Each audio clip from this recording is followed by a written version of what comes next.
SP motivation में आपका स्वागत है। आइए मिलकर सपनों को हकीकत में बदलें। दोस्तों, पिछले वीडियो में काफ़ी सारे लोगों ने कमेंट किया कि सर एरिया कोऑर्डिनेटर को लेकर प्रश्न बनाइए। तो उन्हीं के कथनानुसार इस वीडियो में सब्जेक्ट नॉलेज के 25 एमसीक्यू और साथ में डिटेल्ड एक्सप्लेनेशन बनाया गया है। तो आपसे रिक्वेस्ट है, अगर आप एरिया कोऑर्डिनेटर पद की तैयारी कर रहे हैं तो इस वीडियो को अंत तक ज़रूर देखें, क्योंकि यही सवाल परीक्षा में आपकी मदद करेंगे और एकदम रियल फील कराएंगे। तो आप बने रहिए हमारे साथ वीडियो के अंत तक। तो चलिए आगे बढ़ते हैं और देखते हैं एरिया कोऑर्डिनेटर की सब्जेक्ट नॉलेज से 25 एमसीक्यू और विथ डिटेल्ड एक्सप्लेनेशन। और पहला प्रश्न है दोस्तों, जो कि लाइवलीहुड प्रमोशन से रिलेटेड है। और प्रश्न है, एनआरएलएम के तहत स्किल डेवलपमेंट किस उद्देश्य से किया जाता है।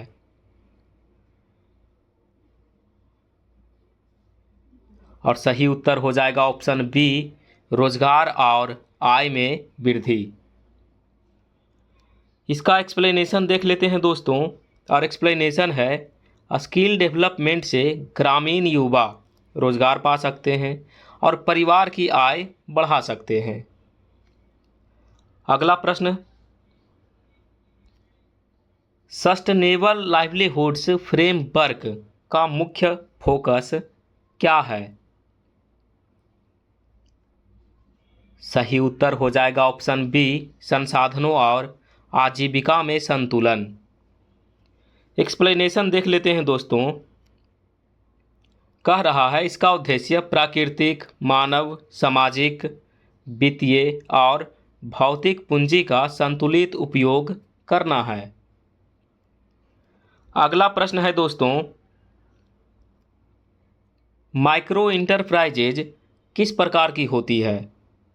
इन चार ऑप्शनों में से एक ऑप्शन सही होगा, तो आपको बताना है माइक्रो इंटरप्राइजेज किस प्रकार की होती है। और इस प्रश्न का सही उत्तर हो जाएगा ऑप्शन बी, 10 से कम कर्मचारियों वाली इकाइयाँ। एक्सप्लेनेशन है दोस्तों, माइक्रो इंटरप्राइजेज छोटे पैमाने की इकाइयाँ होती है जिनमें बहुत कम निवेश और श्रम लगता है।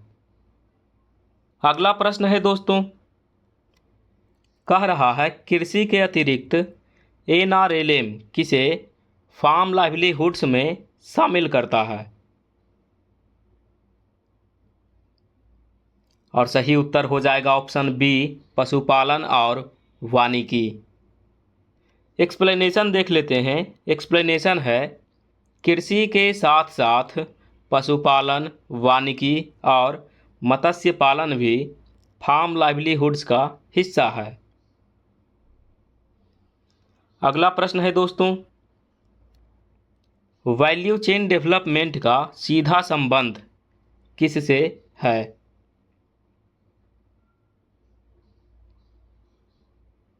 और सही उत्तर हो जाएगा ऑप्शन बी, उत्पाद से बाजार तक जोड़ना।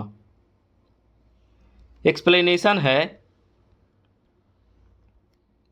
वैल्यू चेन का मतलब है उत्पादन से लेकर प्रोसेसिंग और बाजार तक जुड़ी सभी गतिविधियों का विकास। अगला प्रश्न है दोस्तों, जो कि फाइनेंशियल इंक्लूजन से रिलेटेड है। और प्रश्न है, रिवॉल्विंग फंड किस स्तर पर दिया जाता है।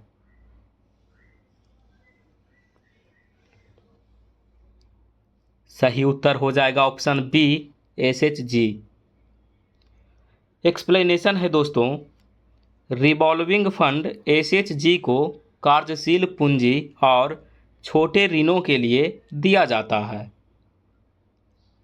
अगला प्रश्न है, वित्तीय समावेशन का प्रत्यक्ष लाभ क्या है।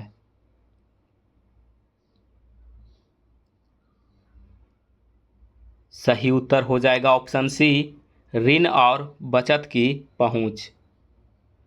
एक्सप्लेनेशन है दोस्तों, इससे गरीब वर्ग औपचारिक वित्तीय प्रणाली से जुड़ते हैं और शोषण से बचते हैं। अगला प्रश्न है दोस्तों, कम्युनिटी इन्वेस्टमेंट फंड CIF का मुख्य उद्देश्य क्या है? सही उत्तर हो जाएगा ऑप्शन बी, ग्रामीण गरीबों को सस्ती ब्याज दर पर ऋण देना। एक्सप्लेनेशन है दोस्तों, CIF SHG और VO को वित्तीय सहायता देकर उन्हें आर्थिक रूप से सशक्त बनाता है। अगला प्रश्न है दोस्तों, SHG बैंक लिंकेज कार्यक्रम किसके सहयोग से शुरू हुआ?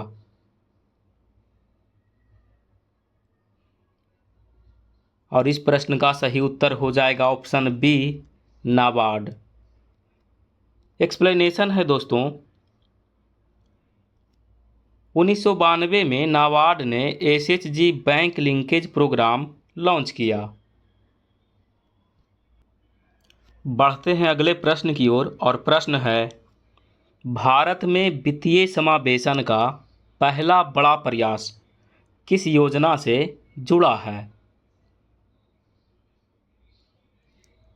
और सही ऑप्शन हो जाएगा बी, ग्रामीण बैंकिंग योजना 1969। एक्सप्लेनेशन है, 1969 में बैंकों के राष्ट्रीयकरण के साथ वित्तीय समावेशन की शुरुआत मानी जाती है। अगला प्रश्न जो रहने वाला है दोस्तों, वो social mobilisation and institution building से है। कह रहा है, सामाजिक गतिशीलता यानी सोशल मोबिलिटी का प्रमुख आधार क्या है?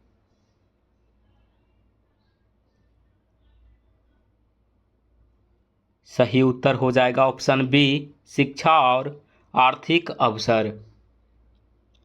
एक्सप्लेनेशन है, शिक्षा और रोजगार के अवसर व्यक्ति को सामाजिक स्तर ऊपर उठाने में मदद करते हैं, यानी सामाजिक स्तर पर ऊपर उठाने में मदद करते हैं। अगर शिक्षा मिल गया और रोजगार मिल गया तो किसी भी व्यक्ति को जो है समाज में सर उठाने का मौका मिलता है दोस्तों। अगला प्रश्न है, कम्युनिटी रिसोर्स पर्सन CRP का मुख्य कार्य क्या है? सही उत्तर हो जाएगा ऑप्शन बी, प्रशिक्षण और क्षमता निर्माण। एक्सप्लेनेशन है, CRP स्थानीय समुदाय को सशक्त बनाने के लिए प्रशिक्षण और मार्गदर्शन प्रदान करते हैं। अगला प्रश्न है, CLF यानी क्लस्टर लेवल फेडरेशन किस स्तर पर कार्य करता है?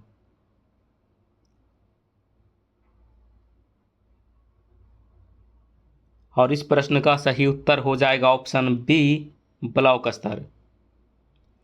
एक्सप्लेनेशन है,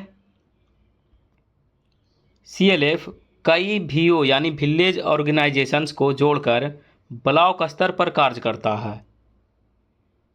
अगला प्रश्न है दोस्तों, SHG का न्यूनतम सदस्य संख्या कितनी होती है? और इस प्रश्न का सही उत्तर हो जाएगा ऑप्शन सी, 10। एक्सप्लेनेशन है दोस्तों, यहाँ पे ऑप्शन सी हो जाएगा 10। ठीक है, यानी 10 जो है न्यूनतम है। एक्सप्लेनेशन है, SHG सामान्यतः 10 से 20 सदस्यों का समूह होता है, परंतु NRLA में न्यूनतम 12 सदस्य होना आवश्यक है। यानी SHG में 10 और NRLA में 12 सदस्य होना जरूरी है। ठीक है, चलिए अगले प्रश्न की ओर बढ़ते हैं और प्रश्न है, पंचसूत्र किससे संबंधित है?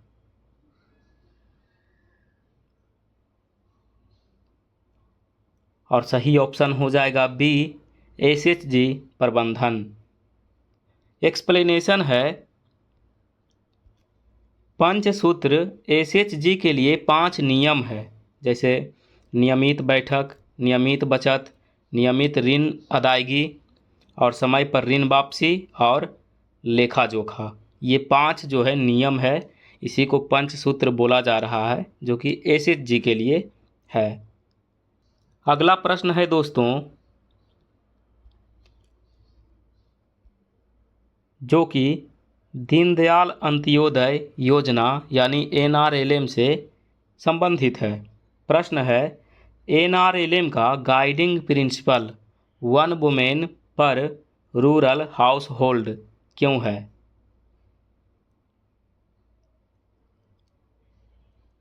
सही ऑप्शन हो जाएगा सी, महिलाओं में सामाजिक व आर्थिक जिम्मेदारी अधिक होती है। एक्सप्लेनेशन है, महिलाओं की भागीदारी से पारिवारिक आय बढ़ती है और सामाजिक विकास में स्थिरता आती है। अगला प्रश्न है दोस्तों, कह रहा है एनआरएलएम की कॉन्वर्जेंस स्ट्रेटजी यानी कि रणनीति का मुख्य उद्देश्य क्या है? और इस प्रश्न का सही उत्तर हो जाएगा ऑप्शन बी, विभिन्न सरकारी योजनाओं का एकीकृत लाभ दिलाना। एक्सप्लेनेशन है दोस्तों, कॉन्वर्जेंस स्ट्रेटजी के तहत एनआरएलएम को मनरेगा, पीएमएवाई, स्वच्छ भारत आदि योजनाओं से जोड़ा जाता है। अगला प्रश्न है, एनआरएलएम में एसपीएमयू का पूरा नाम क्या है? सही उत्तर हो जाएगा option B, state project management unit. Explanation है दोस्तों, एसपीएमयू राज्य स्तर पर एनआरएलएम योजनाओं का संचालन और निगरानी करता है। अगला प्रश्न है, एनआरएलएम के मूल्यों में इंक्लूजन का क्या तात्पर्य है? सही उत्तर हो जाएगा ऑप्शन बी, समाज के सभी वंचित वर्गों को जोड़ना। एक्सप्लेनेशन है, इंक्लूजन का मतलब है सभी जाति, धर्म, लिंग और आर्थिक रूप से कमजोर वर्गों को समान अवसर देना।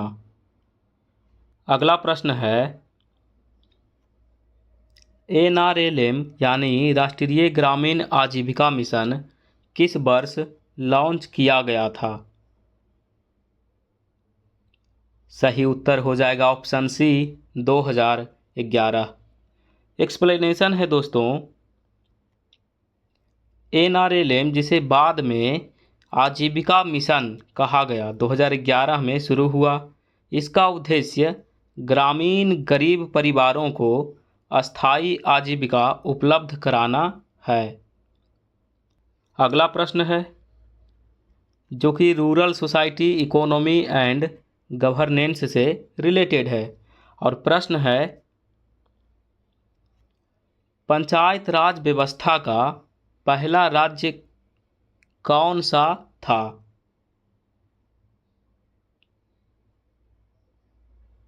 सही उत्तर हो जाएगा ऑप्शन ए, राजस्थान था। एक्सप्लेनेशन है, राजस्थान ने 1959 में नागौर जिले से पंचायत राज प्रणाली की शुरुआत की थी। अगला प्रश्न है दोस्तों, ग्रामीण अर्थव्यवस्था का अनौपचारिक क्षेत्र किसकी ओर संकेत करता है? सही उत्तर हो जाएगा ऑप्शन सी, बिना पंजीकरण वाले श्रम आधारित काम। एक्सप्लेनेशन है, अनौपचारिक क्षेत्र में कृषि मजदूर, असंगठित श्रमिक, सड़क विक्रेता आदि आते हैं, जिनका रोजगार अस्थिर और असुरक्षित होता है। अगला प्रश्न है दोस्तों, NSSO यानी राष्ट्रीय नमूना सर्वे संगठन ग्रामीण गरीबी का आकलन मुख्यतः किस आधार पर करता है?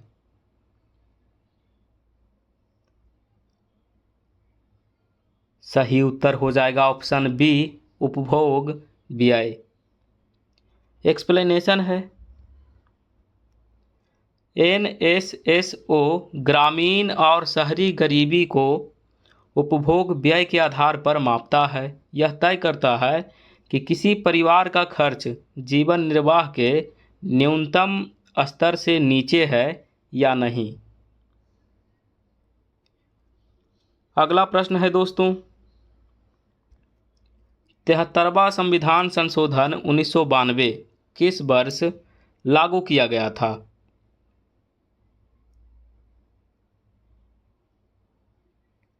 सही उत्तर हो जाएगा ऑप्शन सी, 1993। एक्सप्लेनेशन है, 73वां संविधान संशोधन अधिनियम 1992 में पारित हुआ और 24 अप्रैल 1993 को लागू हुआ। इसी से पंचायत राज संस्थाओं को संवैधानिक दर्जा मिला। अगला और अंतिम प्रश्न है दोस्तों, भारतीय ग्रामीण समाज में जाति आधारित व्यवसाय की परंपरा किस प्राचीन व्यवस्था से जुड़ी मानी जाती है? सही उत्तर हो जाएगा ऑप्शन बी, जजमानी प्रथा। एक्सप्लेनेशन है दोस्तों, जजमानी प्रथा ग्रामीण भारत की परंपरागत व्यवस्था थी जिसमें अलग अलग जातियों के लोग परस्पर सेवाओं और वस्तुओं का आदान प्रदान करते थे।